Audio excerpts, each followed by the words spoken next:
Hello, summer school chefs. I am Mr. Slager, and I'm welcoming you to my home, my kitchen. This is where we're going to spend the week. I'm going to teach you some tricks in the kitchen, and hopefully you will prepare some delicious meals that you will enjoy. But because we are working in kitchens, we also need to remember that there's also some very safety rules that we have to follow. If you're using sharp objects, you should ask for an adult to help you, as well as when we are cooking, we are going to be using also some hot utensils. So please make sure you always have help from an adult in your home to assist you. But anytime that we're cooking food, you always want to make sure that you are going to wash your hands. Now I know it's hard after you're done washing your hands. You want to kind of touch your face or your hair or your clothing, but don't. If you're tempted to do that, cup your hands. Now I always keep my garbage can out because I tend to put a lot of garbage in, and that way I don't have to open up cupboard doors and I can just toss right in. So I also keep my paper towel out because I do make a mess when I cook. So I'm constantly wiping my hands. So we're gonna get started by washing our hands. And just like at school, it is just one pump of soap, and then I'm going to wash my hands nice and thorough so they're clean. And one rip of paper towel, and I should be ready to cook. Now our first thing that we're going to cook today is hot tamales. Sometimes we like to call them sloppy joes, or if your name is Amy, or if it is Dean, you might call it a sloppy Dean, or a sloppy Amy, or a sloppy Mark, whoever you are, because they tend to fall out of the bun and make a mess. We're going to do these a little bit different, probably, than what you are familiar with eating. We are going to make this all from scratch. Sometimes maybe your parents just open up a can and pour it in with some ground beef. So earlier you saw all of the ingredients that we're going to be using, and now we're going to get started making our sloppy joes. Now what we are going to do is we are going to take our 3 pounds of ground beef and we are going to add it to our skillet, and we're going to fry it all up along with some of our vegetables. So I'm going to dump them in the pan, and of course, because we're going to be working with hot heat, make sure that your parents are here to assist you. You can help break it down if you would like, but just make sure you don't get too close to the oven and the burners because you wouldn't want to burn yourself. And if you'll notice, I'm using a frying pan, but my frying pan has a handle right here. Now I'm turning it so it's on my counter. Why do you think that I would not want the handle facing this direction? You're right, because if somebody were to be walking past and knock the handle, everything that's in this pan is going to fly up and it could burn you. So you definitely want to keep your handle off to the side. Now if you don't have a counter next to you, it's wise for you to pull it so that it's over your stove but not over a burner, because right here is another burner. Now obviously I don't have it on, but if I did, what would happen if this handle were over a hot burner?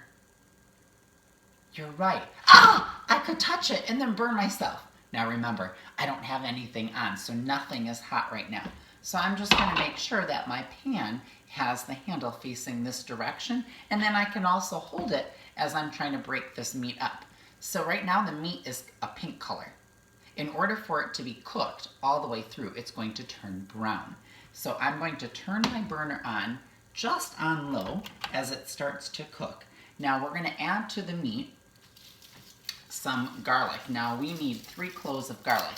When you break the garlic, this is 1 clove.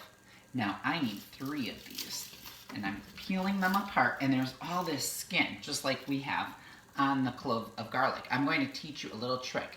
It's really hard to peel that skin off, so I'm going to pop it into my microwave for 10 seconds. And after it comes out, that skin is just going to peel right off and I have to do no work. I basically just squeeze it.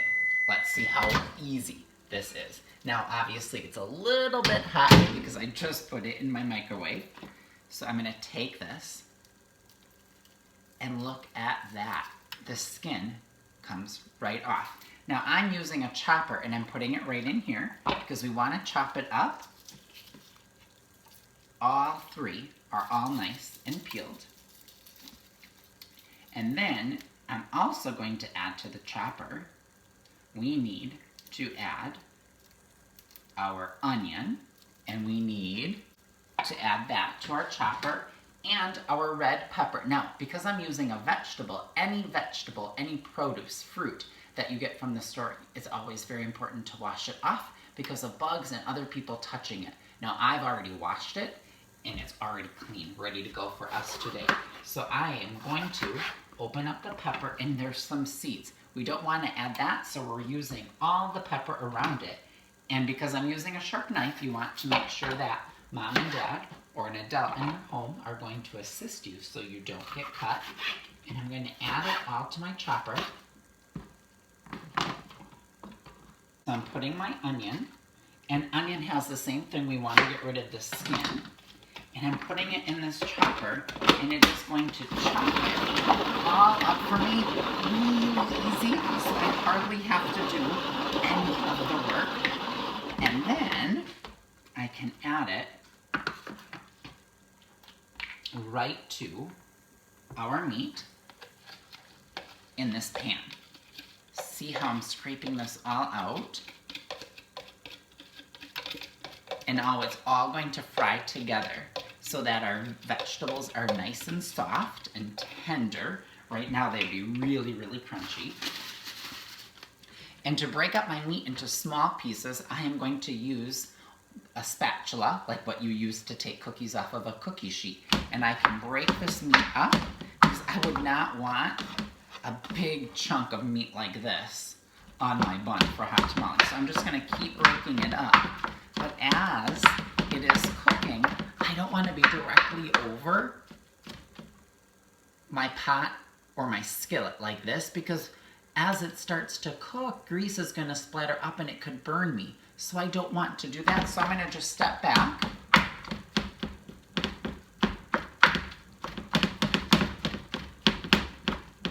And I'm just going to keep breaking it up as it's starting to cook. I'm just going to turn my heat up a little bit. And after it starts to cook, I might want to smell it. Again, I'm not going to put my head right over the fry pan because grease could splatter up and burn me. But instead, I'm going to take my hand and bring the steam over to my nose to smell it, to smell the aromas. So I'm going to keep cooking away at this until the meat is no longer pink. As you can see, our meat is just about done. You can see all the steam coming through because it's very, very hot as it is cooking. Now remember our trick about having the handle so I don't have it over a hot burner and it's not hanging off of the stove, but I'm left-handed, so I need it to use this hand to break up the meat so it's nice and small. And now if I want the smell, I'm not going to put my head right over the pan, but I'm going to take my hand and take the wave and bring the steam to me. Can you see how it's going toward my nose? And it smells delicious. Now, I don't know about you, but to me, our meat is no longer pink and it looks very well browned. Now you can see there's a lot of juice in there. That's actually grease. That's the bad stuff we don't want to eat. So I'm going to take this tool, and this tool is called a strainer, or the real word is called a colander. And what it has is all these little holes in it so that it can let out liquids that we don't want. So I'm going to use an old container, a container I can't recycle and just throw in the garbage, but I'm going to put my grease into here and then throw it away instead of putting it down the drain, because this would not be good in your sewer. So I'm going to take my meat, turn it down, because it's all cooked, and we're going to get rid of all that grease that was in this meat. Now that is the bad stuff that we don't want to eat, so we're getting rid of it. And then the grease is all going into this container that I can just throw into the garbage can. So all the meat out of here. My frying pan is all clear of grease. And let me just show you, you can see the grease dripping through. So I'm just gonna let that happen for a little bit. As that is draining through, I'm gonna shake it so it all goes to the bottom of this can. After it's all done straining the grease, I'm going to pour the meat all back into my frying pan.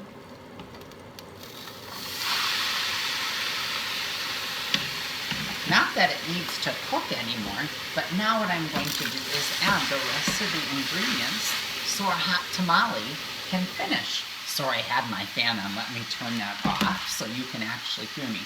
So our very first thing we're going to add is 1 full cup of ketchup. I'm going to dump it in. And then we're going to add 1/4 of a cup of ketchup and dump that in. I'm going to just tap it on the side so all that ketchup comes out. And then our next thing that we are going to add to it is 5 tablespoons of Worcestershire sauce, and that is this. And that's a really hard word to say. So I'm going to open it up and we're going to do 5. So if you count with me, we'll make sure we get the right amount.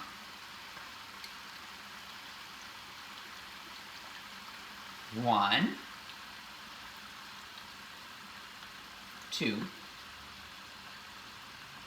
3, 4, and 5. Our next thing to add is going to be 3 tablespoons of vinegar. And here's the vinegar.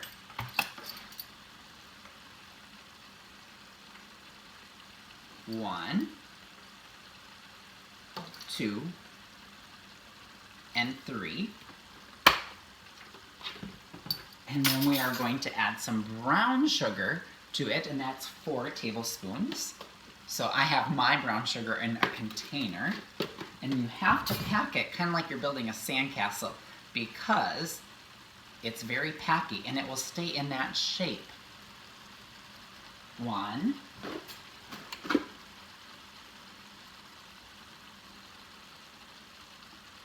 2, 3. That's a little too much. And 4.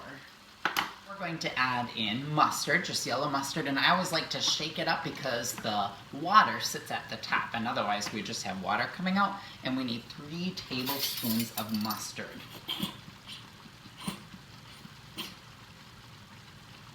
So 1, 2, and 3. Tap it off on the side so it comes out.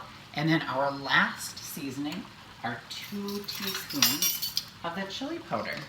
So I'm going to dump it all the way in. So there's 1 and